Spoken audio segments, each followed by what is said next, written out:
يخرجهم من الظلمات إلى النور والذين كفروا أولياؤهم الطاغوت يخرجونهم من النور إلى الظلمات. اعوذ باللہ من الشیطان الرجیم. بسم اللہ الرحمن الرحیم. هو اللہ الذی لا الہ الا هو عالم الغیب والشہادہ هو الرحمن الرحیم. هو اللہ الذی لا الہ الا هو الملک القدوس السلام المؤمن المہیمن العزیز الجبار المتکبر سبحان اللہ عما یشرکون. هو اللہ الخالق البارئ المصور له الاسماء الحسنى یسبح له ما فی السماوات والارض وهو العزیز الحکیم. اللہم صلی وسلم علی نبینا محمد وعلی آلہ واصحابہ اجمعین. رب اشرح لی صدری ویسر لی امری واحلل عقدۃ من لسانی یفقہوا قولی. سورۃ المؤمنون تیسری مکی اور مدنی صورتوں کے گروپ کی آخری صورت ہے، 14th صورت ہے، جس پر سورہ حج مکمل ہوا تھا. اسی ٹاپک سے اس صورت کا آغاز کیا جا رہا ہے کہ اللہ کے رسول صلی اللہ علیہ وسلم نے جس طرح اپنا فرض، اپنی ذمہ داری نبھائی ہے، اسی طرح تم بھی یہ فریضہ انجام دو کر کے مومنوں کو خطاب کیا جا رہا ہے. اور جو یہ فریضہ انجام دینے کے لیے ہمیں کرنا کون سے کام ہیں اس کا یہاں پہ لسٹ دیا گیا. اہل ایمان کے لیے بشارتیں دی گئی ہے، خوشخبری دی گئی ہے، اور ان کو جو خوشخبری دی گئی ہے اس کو کھول کر یہاں پر بتایا گیا، اور کفار کو جو ذلت کی خبر دی گئی ہے اس کو بھی یہاں پر کھول کر بتایا گیا. اللہ تعالیٰ اس دنیا کو امتحان کا گھر بنایا ہے، اس لیے اہل ایمان کی آزمائش بھی ہوتی رہے گی اور اہل کفار کو ڈھیل بھی دی جاتی رہے گی.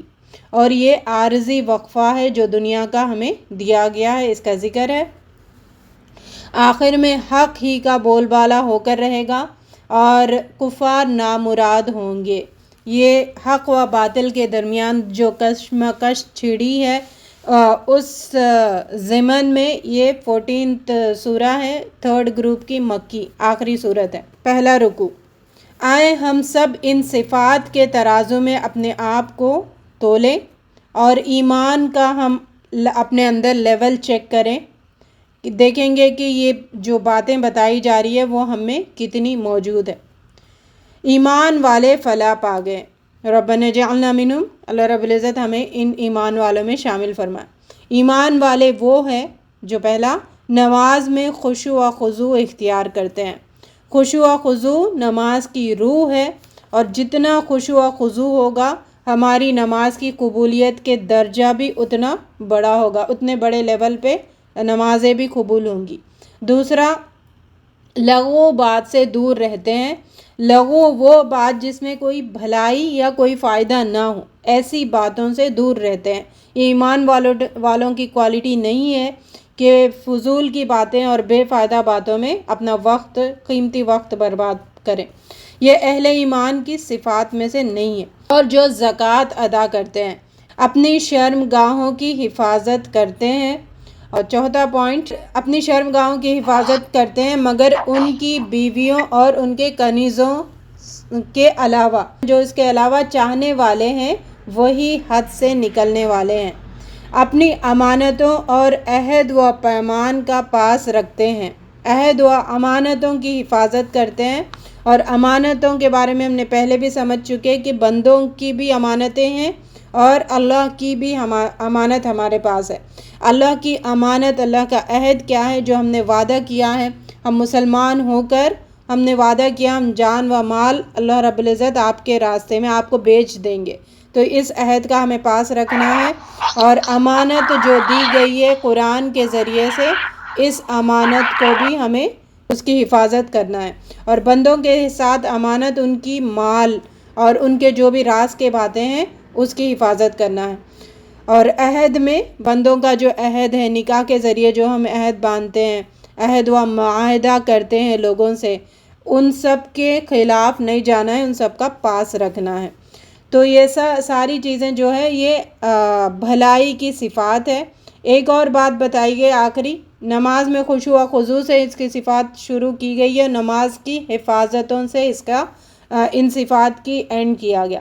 اپنی نمازوں کی حفاظت کرتے ہیں، پابندی سے نماز پڑھنے والے لوگ، اللہ رب العزت ہمیں ان میں شامل فرمائے۔ یہ ساری صفات جو جنت میں لے جانے والی ہے ان سب کوالٹیز ہمارے اندر بھی بھرپور شامل فرما دے۔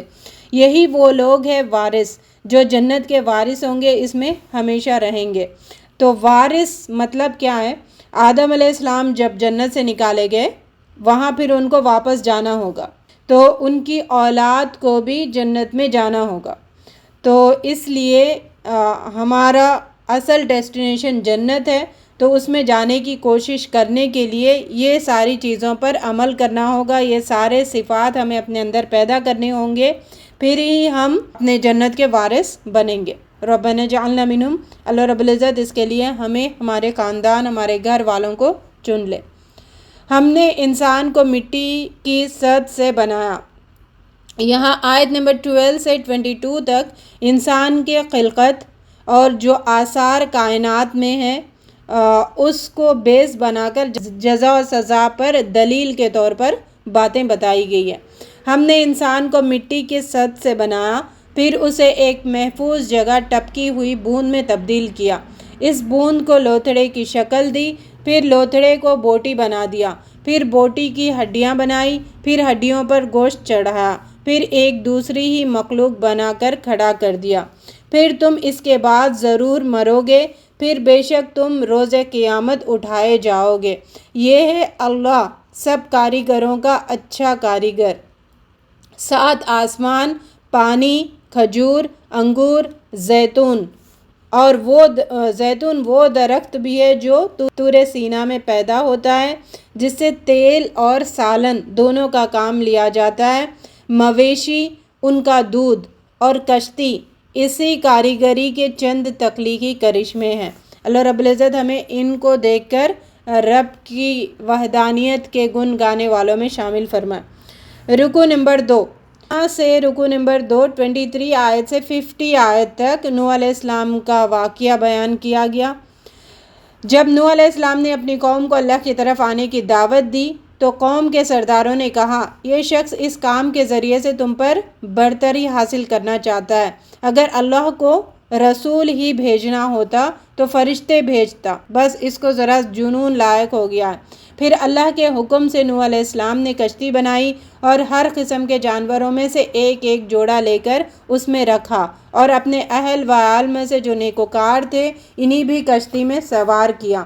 نوح علیہ السلام کو یہ دعا سکھائی گئی، شکر ہے اس خدا کا جس نے ہمیں ظالم لوگوں سے نجات دی، اور پروردگار مجھ کو برکت والی جگہ اتار، اور تو بہترین جگہ دینے والا ہے۔ ربی انزلنی منزلا مبارکا وانت خیر المنزلین۔ رکو نمبر 3، قوم نوح کی تباہی کے بعد ہم نے ایک دوسرے دور کی قوم اٹھائی اور انہی کی قوم کا ایک رسول بھیجا جس نے قوم کو اللہ کی طرف بلایا۔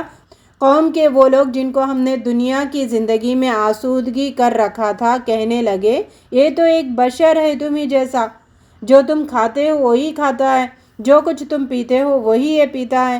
اگر تم نے اپنے ہی جیسے ایک بشر کی اطاعت قبول کر لی تو گھاٹے میں رہے۔ پھر اس قوم نے پھر سے اٹھائے جانے کا بھی انکار کیا، تو ہم نے ایک ہنگامہ عظیم ان پر بھیج کر ان کو کچرا بنا کر پھینک دیا۔ اس کے بعد ہم نے دوسری قومیں اٹھائی اور پے در پہ اپنے رسول بھیجے۔ قومیں رسولوں کو جھٹلا رہیں اور ہم قوموں کو ہلاک کرتے رہے۔ حق کو نہ ماننے والوں کو اللہ تعالیٰ برباد کرتے چلے گئے، صفحہ ہستی سے مٹاتے چلے گئے۔ رکو نمبر 4، یہاں سے آیت 51 سے 55 تک دین ایک ہی ہے، شروع دنیا سے اس کا ذکر کیا گیا، جو پچھلی صورتوں میں بھی ذکر کیا گیا۔ یہ تمہاری امت ایک ہی امت ہے اور میں تمہارا رب ہوں، مجھ ہی سے ڈرو۔ مگر بعد میں لوگوں نے اپنے دین کو آپس میں ٹکڑے ٹکڑے کر لیا، ہر گروہ کے پاس جو کچھ ہے اسی میں وہ مگن ہے، چھوڑو انہیں، ڈوبے رہے اپنی غفلت میں ایک وقت خاص تک۔ یہ ہے گمراہی، اپنے ہی گروپ میں مگن رہنا، حق کے طرف جھانکنے کی کوشش نہیں کرنا، حق کو اپنانے کی کوشش نہیں کرنے والوں کی کوالٹی ہے، مگن ہوتے ہیں اپنے ہی گروپ میں۔ کیا یہ لوگ یہ خیال کرتے ہیں کہ ہم جو دنیا میں ان کو مال اور بیٹوں کی مدد دیتے ہیں، جو لوگ اپنے رب کے خوف سے ڈرنے والے ہوتے ہیں، جو اپنے رب کی آیات پر ایمان لاتے ہیں، جو شرک نہیں کرتے، ان کا حال یہ ہے کہ ان کے دل اس خیال سے کانپتے رہتے ہیں کہ ہمیں اپنے رب کی طرف ہی پلٹنا ہے۔ یہ 56 سے 61 آیت سبقت کرنے والوں کی صفت بتائی گئی، جو آگے بڑھنے والے ہوتے ہیں، جنت کے راستے میں آگے بڑھنے والے ہوتے ہیں، ان کی کوالٹیز ہے۔ ربنا جعلنا منہم، اللہ رب العزت ہمیں ان سارے صفات سے بہرمند کرے۔ وہی بھلائیوں کی طرف دوڑنے والے اور سبقت کر کے انہیں پا لینے والے ہیں۔ ربنا جعلنا منہم، ہم کسی شخص کو اس کی مقدرت سے زیادہ تکلیف نہیں دیتے، یہ اللہ کا رول ہے۔ جس کو جتنی سخت ہے اتنی ہی تکلیف دیتے، اس سے آگے کسی کو تکلیف میں مبتلا نہیں کرتے۔ مطلب یہ ہے کہ ہمیں جو بھی تکلیف آتی ہے ہم اس کو برداشت کر سکتے۔ آگے بتایا گیا ان کے دل غفلت میں ہیں، یہ جہالت اور غفلت لوگوں کو قرآن تک پہنچنے نہیں دیتی۔ اللہ رب العزت ایسی جہالت سے ہمیں محفوظ رکھے، اس لیے قرآن کے علاوہ کے اعمال یہ کرتے رہتے ہیں۔ جب ہم نے پکڑا خوشحال لوگوں کو عذاب میں، اس وقت وہ چینکنے لگے، پھر کہا گیا تم مت چلاؤ، تم کو آج کچھ مدد نہیں ملے گی۔ جب رسول ہماری آیات پڑھ کر سناتا تھا تو منکرین گھمنڈ میں اس کی خاطر میں نہ لاتے تھے اور اپنی محفلوں میں اس پر باتیں چھانٹتے تھے، اور اب اللہ کے عذاب میں پھنس کر فریاد و فغاں کر رہے ہیں۔ یہ جب حق کو جھٹلاتے ہیں، مذاق اڑاتے ہیں، جب اللہ عذاب میں پکڑے گا اس وقت چیخ و پکار کریں گے۔ ان سے کہا جائے گا چپ کر کے بیٹھو، عذاب کا مزہ چکھو۔ تو اس لیے داعی دین کو کیا کرنا ہے؟ کام کرتے رہنا ہے، فکر نہیں کرنی چاہیے کہ کون مان رہا ہے کون نہیں مان رہا ہے۔ پھر آگے بتایا گیا وہ کہتے ہیں کہ نبی صلی اللہ علیہ وسلم کو دیوانگی ہے، نہیں بلکہ وہ سچ لے کر آئے ہیں، ان کے اکثر حق کو ناپسند کرنے والے لوگ ہیں۔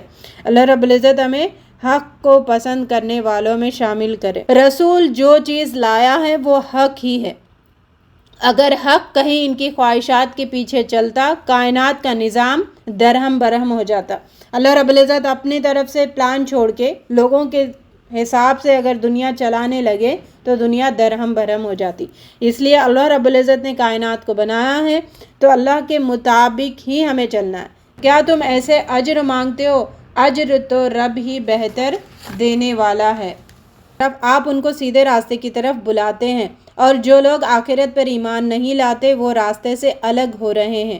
اور اگر ہم ان پر رحم کریں اور جو تکلیفیں ان کو پہنچ رہی ہیں وہ دور کر دیں تو اپنی سرکشی میں پڑے رہیں، بھٹکتے پھریں، اور ہم نے ان کو عذاب میں بھی پکڑا تو بھی انہیں خدا کے آگے عاجزی نہ کی، اور وہ عاجزی کرتے ہی نہیں ہیں، یہاں تک کہ جب ہم نے ان پر عذاب شدید کا دروازہ کھول دیا تو وہ اس وقت وہاں نا امید ہو گئے۔ ڈرایا جا رہا پھر بھی نہیں مان رہے، لیکن جب آ گئی عذاب تو پھر وہ نا امید ہو گئے۔ اللہ رب العزت ہمیں حق کو فوراً ماننے والوں میں شامل کریں۔ رکوع 5، یہاں آیت 78 سے 92 آیت تک، اس 5th رکوع میں رب کی پہچان کرائی جا رہی ہے۔ رب کو پہچانو ان نشانیوں کے ساتھ۔ وہی اللہ ہے جس نے تمہیں سننے اور دیکھنے کی قوتیں دی، سوچنے کو دل دیے، مگر تم لوگ کم ہی شکر گزار ہوتے ہو۔ اور وہی تو ہے جس نے تم کو زمین میں پیدا کیا اور اسی کی طرف تم سب جمع کیے جاؤ گے۔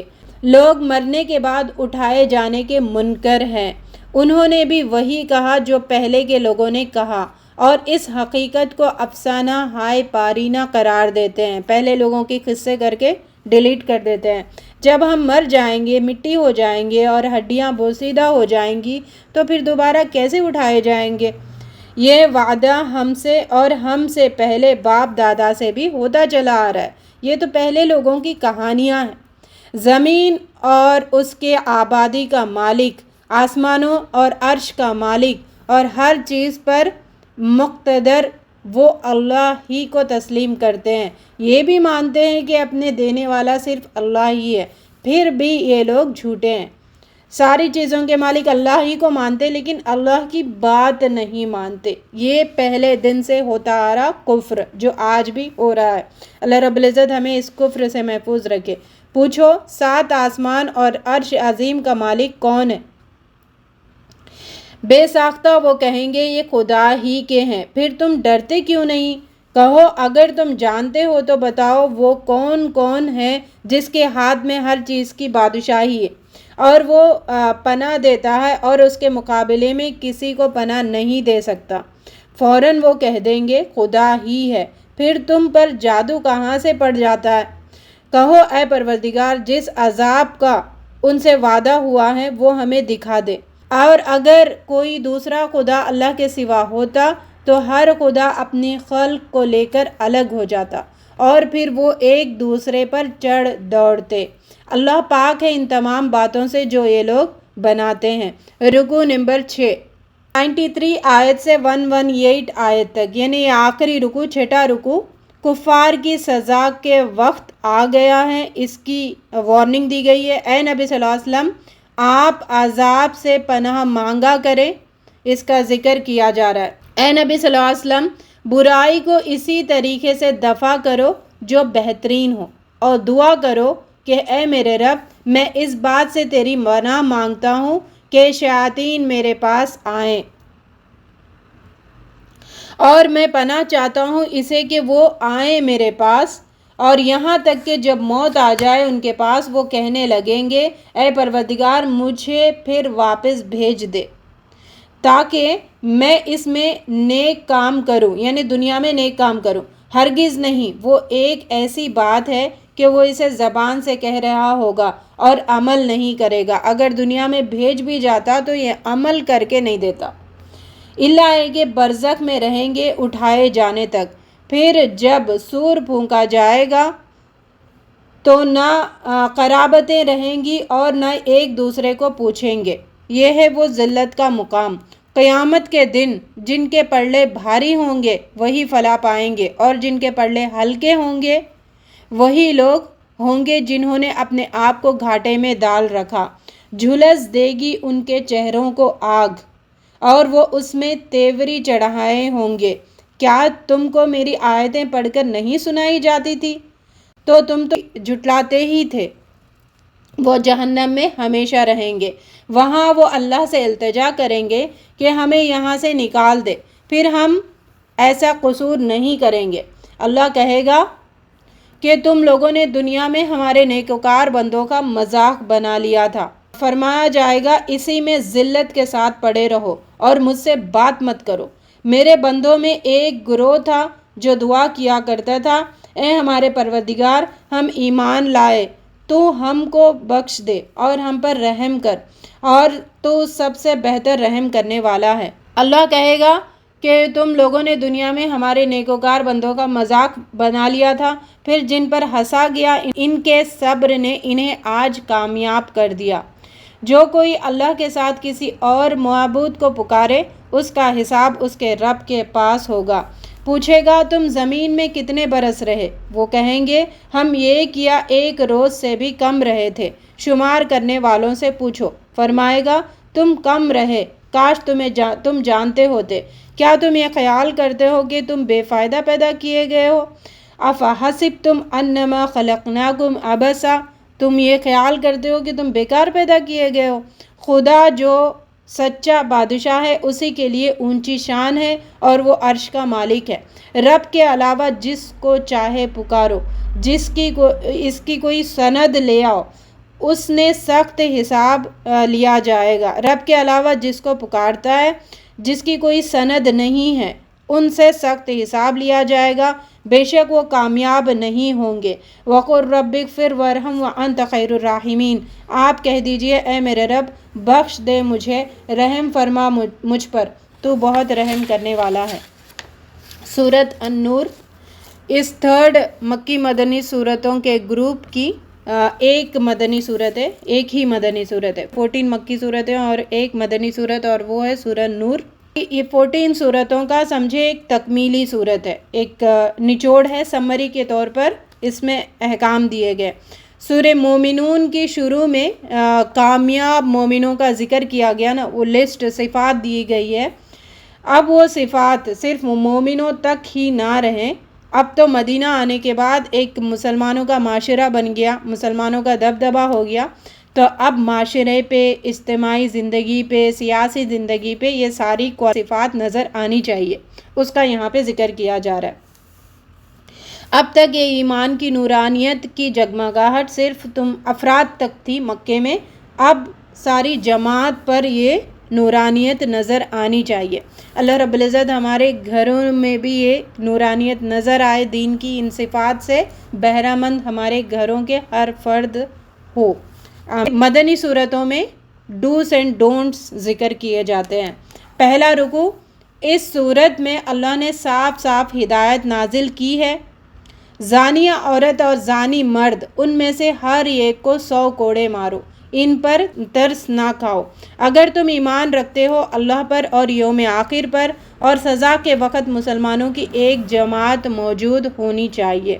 یہ ہے زانیہ مرد اور عورت پر جو زنا کرتے ہیں غیر شادی شدہ، ان کو 100 کوڑے مارنے کا حکم ہے. اگر کوئی شادی شدہ زنا کرتا ہے تو اس کو سنسار کرنے کا حکم ہے. زانی نکاح نہ کرے مگر زانیہ کے ساتھ یا مشترکہ کے ساتھ، اور زانیہ کے ساتھ نکاح نہ کرے مگر زانی یا مشرک، یہ مومنوں پر حرام ہے. جو لوگ پاک دامن عورتوں پر تہمت لگائیں اور 4 گواہ نہ لائیں، ان کو 80 کوڑے مارو. پاک دامن مومنہ عورتوں پر تہمت لگانے کی یہ سزا ہے، 80 کوڑے. زبان ہلی کیسے تمہاری؟ پھر اور ان کی شہادت کبھی قبول نہ کرو. ایک اور ریوارڈ بھی، کبھی بھی ان کی بات کوئی بھی قبول نہیں کی جائے گی. ہاں، جو ان کے بعد توبہ کر لے اور سنوار لے خود کو تو خدا بخشنے والا مہربان ہے. جو لوگ اپنی بیویوں پر الزام لگائیں اور ان کے پاس گواہ نہ ہو تو اس کا طریقہ یہ ہے کہ وہ شخص 4 مرتبہ اللہ کی قسم کھا کر گواہی دے کہ وہ اپنے الزام میں سچا ہے. 5ویں بار کہے کہ اس پر اللہ کی لعنت اگر وہ اپنے الزام میں جھوٹا ہے. یہ مرد اگر بیوی کو زنا کرتے ہوئے دیکھے تو لعان کا یہاں پہ حکم دیا جا رہا ہے کہ مرد قاضی کے پاس کہے کہ اس نے زنا کیا 4 ٹائمز. 5th ٹائم کہے کہ اگر میں جھوٹا ہوں تو اللہ کی مجھ پر لعنت ہو. اور بیوی اگر زنا نہیں کیا تو وہ اپنے الزام سے بری ہو سکتی ہے، وہ بھی کہنا ہے 4 دفعہ میں نے نہیں کیا. 5th ٹائم کہنا ہے کہ اگر میں جھوٹی ہوں تو مجھ پر اللہ کی لعنت. یہ لعان کا طریقہ ہے. پھر اس کے بعد عورت سے سزا اس طرح ٹل سکتی ہے کہ عورت 4 مرتبہ اللہ کی قسم کھا کر شہادت دے کہ یہ شخص اپنے الزام میں جھوٹا ہے، اور 5ویں مرتبہ کہے کہ اس بندی پر اللہ کا غضب ٹوٹے اگر وہ اپنے الزام میں سچا ہے. اور اگر تم پر خدا کا فضل اور اس کی مہربانی نہ ہوتی تو بہت سی خرابیاں پیدا ہو جاتی. وَأَنَّ اللَّهَ تَوَّابٌ الرحیم، بے شک اللہ تعالیٰ توبہ قبول کرنے والا ہے. رکوع نمبر 2، جن لوگوں نے بہتان باندھا اور ایک جماعت میں سے ہے جس نے جتنا گناہ کمایا اس بہتان میں سے اس کو اتنا عذاب ملے گا. جتنا بہتان آگے پھیلانے میں جن لوگوں کا جتنا حصہ ہے اتنا ان کو گناہ ملے گا. اب یہاں پر آیت نمبر 11 سے 26 تک فتنہ عفک کی طرف اشارہ ہے اور اس کے احکام اور اس کے بارے میں تنبیہ دی گئی ہے. تو جو ام المومنین حضرت عائشہ رضی اللہ تعالیٰ عنہ پر جو تہمت لگائی تھی اس کے ریلیٹڈ احکام دیے گئے. ایکچوئل تہمت کے بارے میں بتایا جا رہا ہے کہ تمہیں ایسی باتیں اگر تم تک پہنچی تمہیں کیا کرنا ہے ایز اے مومن. جس وقت لوگوں نے اس واقع عفق کو سنا، کیوں نہ مومن مرد اور مومن عورتوں نے کہہ دیا کہ یہ صریح بہتان ہے. کوئی بھی ایسی بات ہمارے تک آتی ہے تو ہمیں فوراً کہہ دینا کہ نہیں یہ جھوٹ ہے. اپنی بات پر 4 گواہ کیوں نہ لائیں؟ جب وہ گواہ نہیں لا سکتے تو خدا کے نزدیک یہی جھوٹے ہیں. اگر کوئی منہ کھولنا ہی چاہ رہا، کسی کو اس نے بدکاری کرتے ہوئے دیکھا بھی ہے، منہ کھولنا چاہ رہا ہے تو قاضی کے پاس کھولنا ہے. ہر ایک کے پاس کھولتا نہ پھرے اپنا منہ. اور اگر کھول رہا ہے تو یہ شرط ہے 4 گواہ، اس کے ساتھ ساتھ 4 اور لوگ ہونا جو اس کنڈیشن کو دیکھنا اپنی آنکھوں سے، نیک آئیز سے. پھر اس کو منہ کھولنے کی اجازت ہے، اگر نہیں ہے 4 گواہ تو منہ نہ کھولے، منہ بند کر کے بیٹھنا ہے۔ اس کی بڑی سخت وعید ہے، آگے بتائی جا رہی۔ اگر تم لوگوں پر اللہ کا کرم نہ ہوتا، جن باتوں میں تم پڑ گئے تھے، ان کی پاداش میں بڑا عذاب تمہیں آ لیتا۔ اس وقت تم کیسی سخت غلطی کر رہے تھے جب تمہاری ایک زبان سے دوسری زبان اس جھوٹ کو لیتی چلی جا رہی تھی، اور تم اپنے منہ سے وہ کچھ کہے جا رہے تھے جس کے متعلق تمہیں کوئی علم نہیں تھا۔ جب تم نے ایسا سنا تو کیوں نہ کہہ دیا کہ ہماری شان نہیں کہ ایسی بات زبان پر لائے، تو پاک ہے، اور یہ بڑا ہی برا بہتان ہے۔ یعنی اپنی زبان، مومن اپنی زبان کے لیے بہت کانشیس ہوتا ہے، اس کو کچھ بھی اپنی من مانی طریقے سے نہیں ہلاتا۔ اللہ تم کو نصیحت کرتا ہے کہ آئندہ کبھی ایسی حرکت نہ کرنا اگر تم مومن ہو، اور بیان کرتا ہے اللہ تمہارے لیے آیتیں۔ اللہ بڑا جاننے والا اور حکمت والا ہے۔ بے شک جو لوگ چاہتے ہیں کہ ایمان لانے والوں کے گروہ میں فحش پھیلائے، وہ دنیا اور آخرت میں دردناک سزا کے مستحق ہوں گے۔ ربنا لا تجعلنا منہم، اللہ رب العزت ہمیں ان میں شامل نہ کریں۔ اور اگر تم پر خدا کا فضل اور اس کی رحمت نہ ہوتی تو کیا کچھ نہ ہوتا، اور یہ خدا نہایت مہربان اور رحیم ہے۔ آگے تلاوت۔ سورۃ النور، تیسرا رکوع۔ اے اہل ایمان، شیطان کے نقش قدم پر نہ چلو، اس کی پیروی کوئی کرے گا تو اسے فحش اور بدی ہی کا حکم دے گا، اور اگر اللہ کا فضل نہ ہوتا اور اس کی رحمت نہ ہوتی تو تم میں کوئی پاک نہ ہوتا کبھی بھی۔ اللہ پاک کرتا ہے جس کو وہ چاہتا ہے، واللہ سمیع علیم۔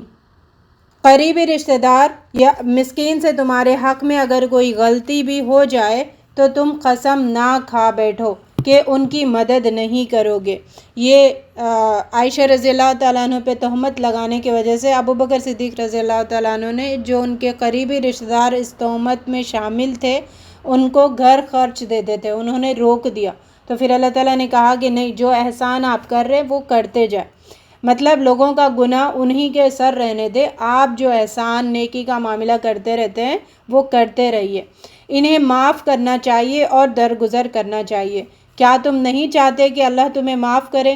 جو لوگ پاک دامن بے خبر مومن عورتوں پر تہمت لگاتے ہیں، ان پر دنیا اور آخرت میں لعنت کی گئی ہے، اور ان کے لیے بڑا عذاب ہے۔ بڑی وعیدیں آئی ہیں۔ یہ حرکتیں گھروں میں بہت عام ہیں، کسی پر بھی بغیر دیکھے سوچے سمجھے 4 گواہ لائے بغیر تہمتیں لگاتے ہیں، پاک دامن مومن عورتوں پر اور مردوں پر بھی۔ تو ایسی حرکتیں بہت بری ہیں، اور مومنوں کو یہ چیز شوبھا نہیں دیتی۔ جس دن ان کی زبانیں، ہاتھ اور پاؤں ان کے کاموں کی گواہی دیں گے، اس دن خدا ان کو پورا ٹھیک ٹھیک بدلہ دے گا، اور ان کو معلوم ہو جائے گا کہ خدا ظاہر کرنے والا ہے۔ خبیث عورتیں خبیث مردوں کے لیے ہے، اور خبیث مرد خبیث عورتوں کے لیے۔ پاکیزہ عورتیں پاکیزہ مردوں کے لیے، اور پاکیزہ مرد پاکیزہ عورتوں کے لیے ہیں۔ رکوع نمبر 4، 27 آیت سے 31 آیت تک لوگوں کے گھروں میں آنے جانے کے بارے میں احکام دیے گئے۔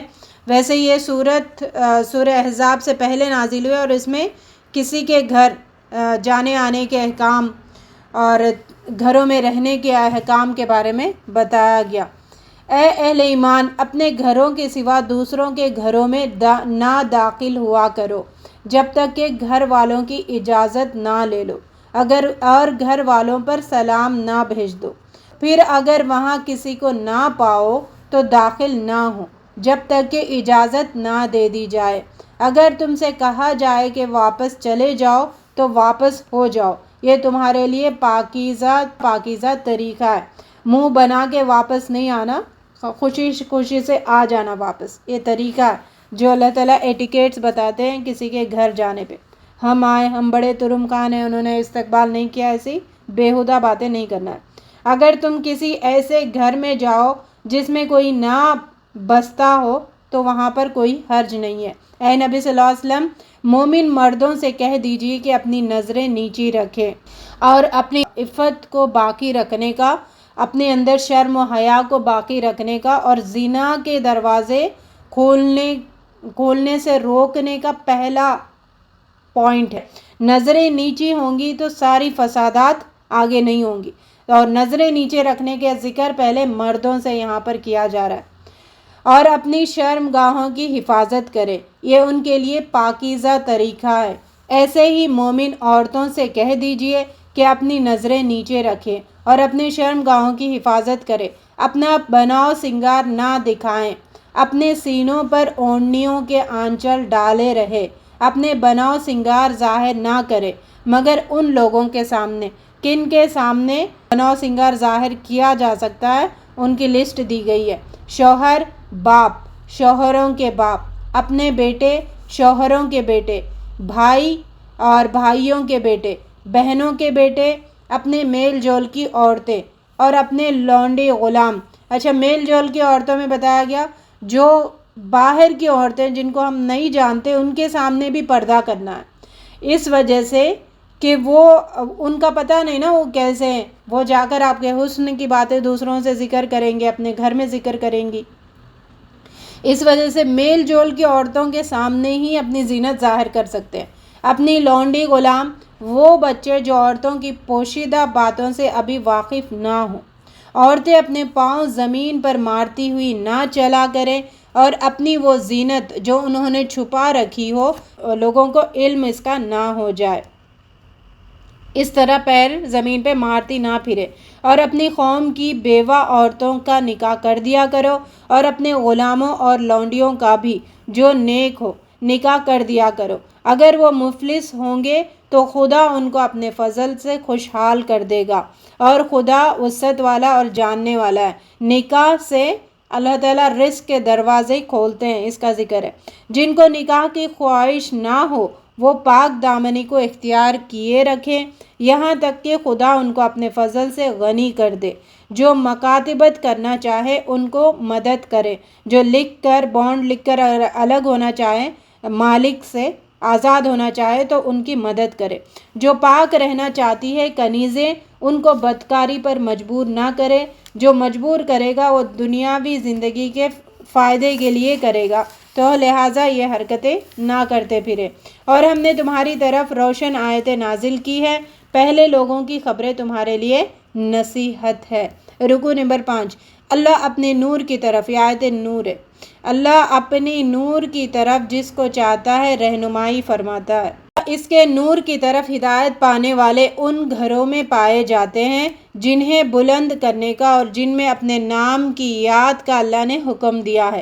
35 آیت سے 40، یہ 5ویں رکوع میں ایمان اور کفر کی مثالیں دی گئی ہے، اور ایمان والوں کے ظاہر باطن روشن ہوتے ہیں اس کا ذکر کیا گیا، اور کافر ہمیشہ اندھیروں میں ہوتا ہے، اس کا ظاہر اور باطن اس کا یہاں پر ذکر کیا جا رہا ہے۔ ان میں سے ایسے لوگ صبح و شام تسبیح کرتے رہتے ہیں جنہیں تجارت اور خرید و فروخت اللہ کی یاد سے، اقامت نماز اور ادائے زکوٰۃ سے غافل نہیں کرتی، یعنی دنیا کی زندگی میں مشغول رہتے ہوئے بھی اللہ کی یاد میں مشغول رہتے ہیں، غافل نہیں ہوتے اللہ کی یاد سے۔ وہ اس دن سے ڈرتے ہیں جس میں دل الٹے اور دیدے پتھرائے جانے کی نوبت آ جائے گی۔ اللہ رب العزت اس دن کے عذاب سے ہم سب کو محفوظ رکھے، اس دن کی رسوائی سے محفوظ رکھے، تاکہ انہیں جزا دے اللہ بہتر سے بہتر اور اپنے فضل سے زیادہ بھی عطا کرے۔ جنہوں نے کفر کیا ہے ان کے اعمال کی مثال ایسی ہے جیسے ایک صحرا میں سراب مرج کہ پیاسا اس کو پانی سمجھے ہوئے تھا، مگر وہاں پہنچا تو کچھ نہ پایا، بلکہ وہاں اس نے اللہ کو موجود پایا جس نے اس کا حساب پورا چکا دیا۔ رکوع نمبر 6، 41 آیت سے، کیا تم نے نہیں دیکھا جو لوگ آسمان اور زمین میں ہیں خدا کی تسبیح کرتے ہیں، اور پرندے اور جانور بھی، اور سب اپنی نماز اور تسبیح کے طریقے سے واقف ہے، اور جو کچھ وہ کرتے ہیں خدا کو معلوم ہے۔ کیا تم دیکھتے نہیں کہ اللہ کی تسبیح کر رہی ہے سب جو آسمان اور زمین میں ہیں، اور وہ پرندے جو پر پھیلائے اڑ رہے ہیں، ہر ایک اپنی نماز اور تسبیح کا طریقہ جانتا ہے۔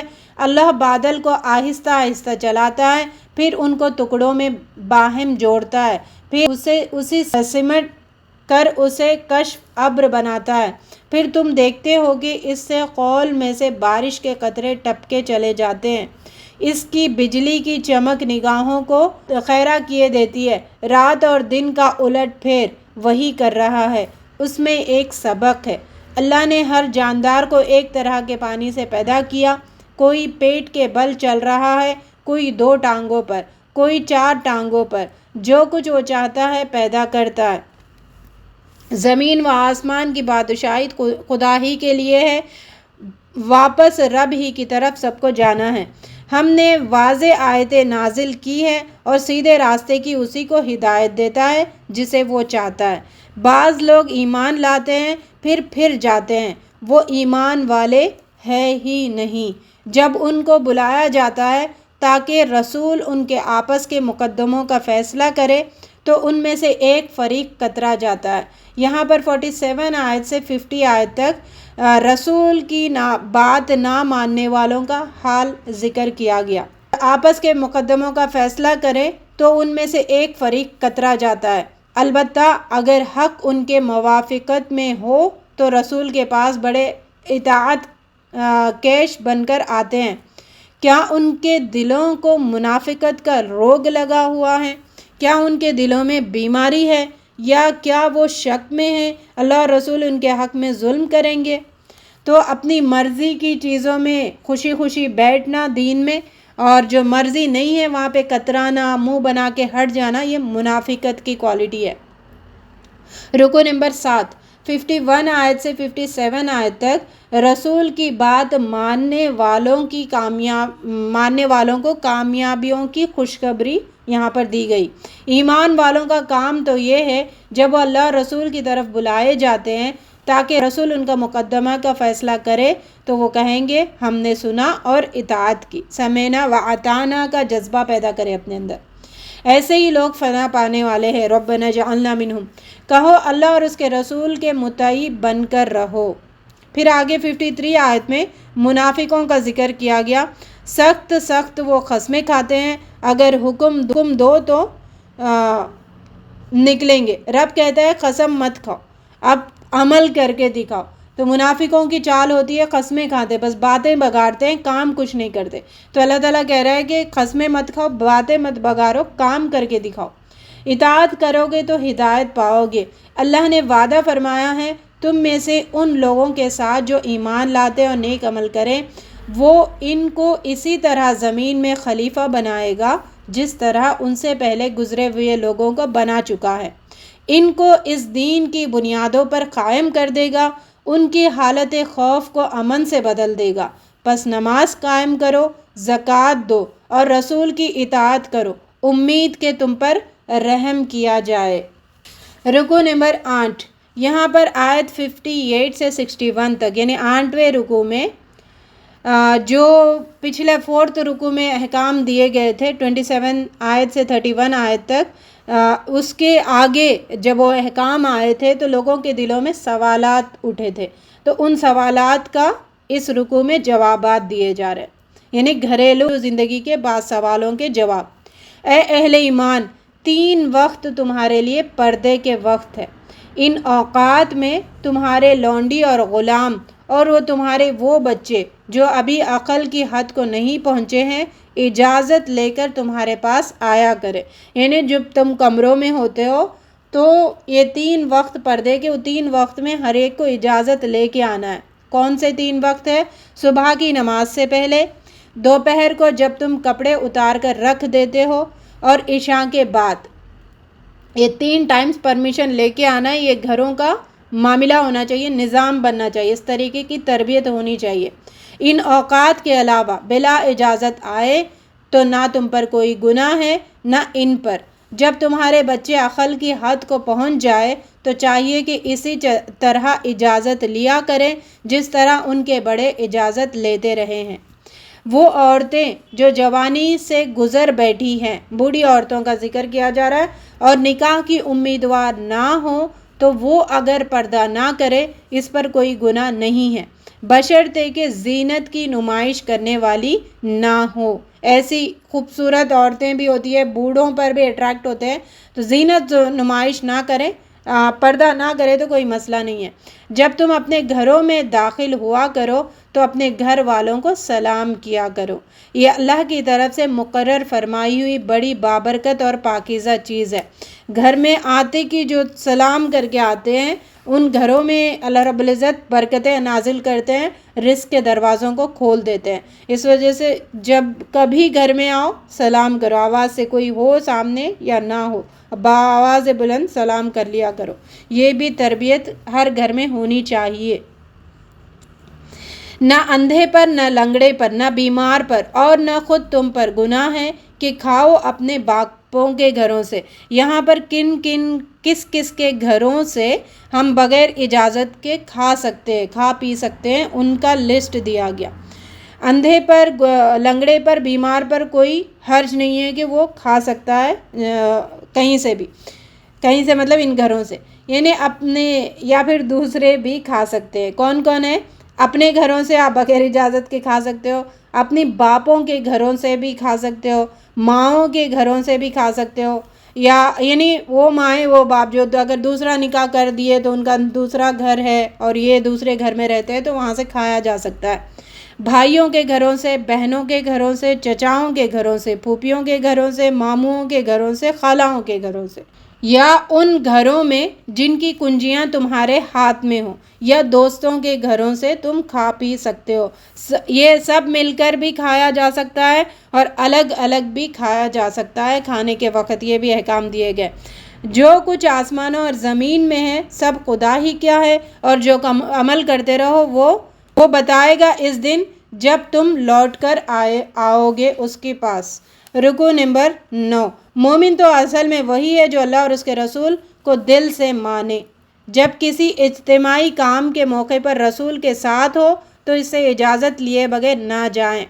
رسول صلی اللہ علیہ وسلم کی محفل میں بیٹھنے کے آداب، ایٹیکیٹس، اور دینی محفلوں میں بیٹھنے کے ایٹیکیٹس اس رکوع میں دیے گئے۔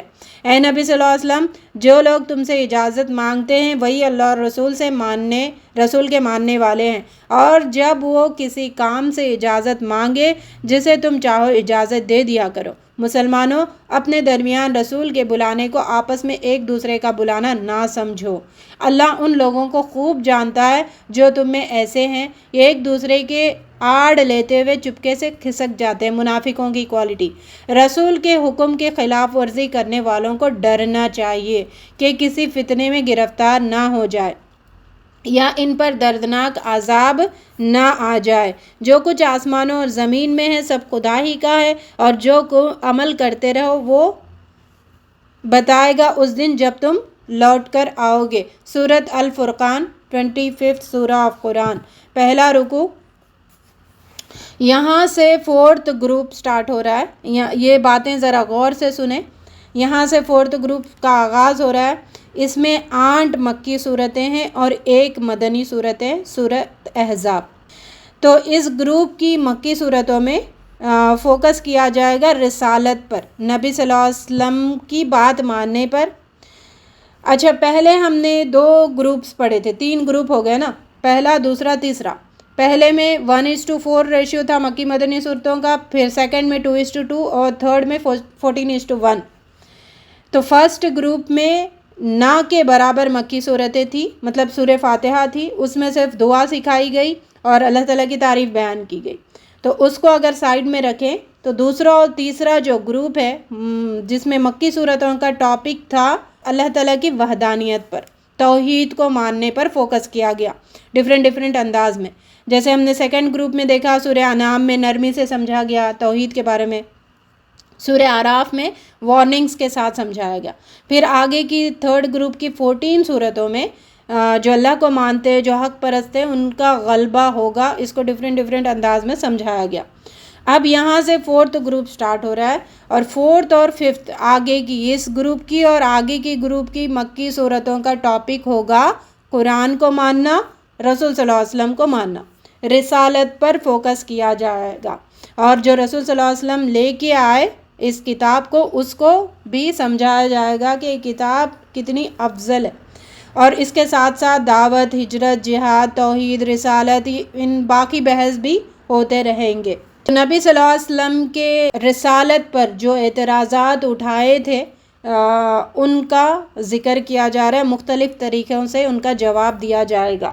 رکو نمبر 1، بہت ہی بابرکت ہے جس نے اپنے بندے پر قرآن نازل فرمایا تاکہ دنیا والوں کو ڈرائے۔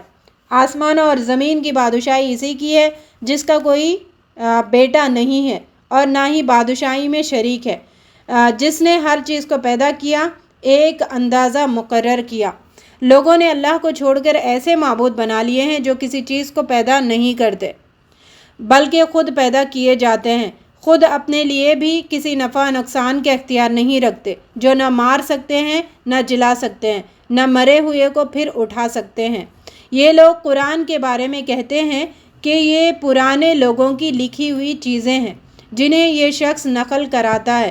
کہو اسے نازل کیا اس نے جو زمین و آسمان کے بھید جانتا ہے۔ کہتے ہیں یہ کیسا رسول ہے جو کھانا کھاتا ہے، بازاروں میں چلتا پھرتا ہے، کیوں نہ ان کے پاس کوئی فرشتہ بھیجا گیا جو اس کے ساتھ رہتا اور نہ ماننے والوں کو دھمکاتا۔ کچھ نہیں تو اس کے لیے کوئی خزانہ ہی اتار دیا جاتا یا اس کے پاس کوئی باغ ہی ہوتا جس سے اطمینان کی روزی حاصل کرتا۔ یہ ایسے بہکے ہیں کہ کوئی ٹھکانے کی بات ان کو سوجھتی ہی نہیں ہے۔ رکو نمبر 2، آیت نمبر 10 سے، اللہ بہت بابرکت ہے، اگر چاہے تو تمہارے لیے باغات بنا دے جن کے نیچے نہریں بہہ رہی ہوں، یا تمہارے لیے محل بنا دے۔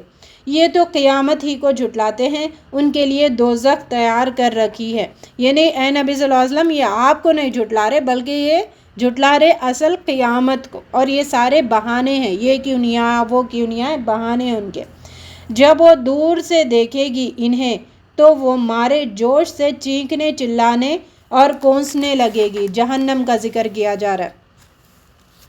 جب دوزخ کی تنگ جگہ میں جکڑ کر اس کو ڈالا جائے گا تو وہ وہاں موت کو پکاریں گے۔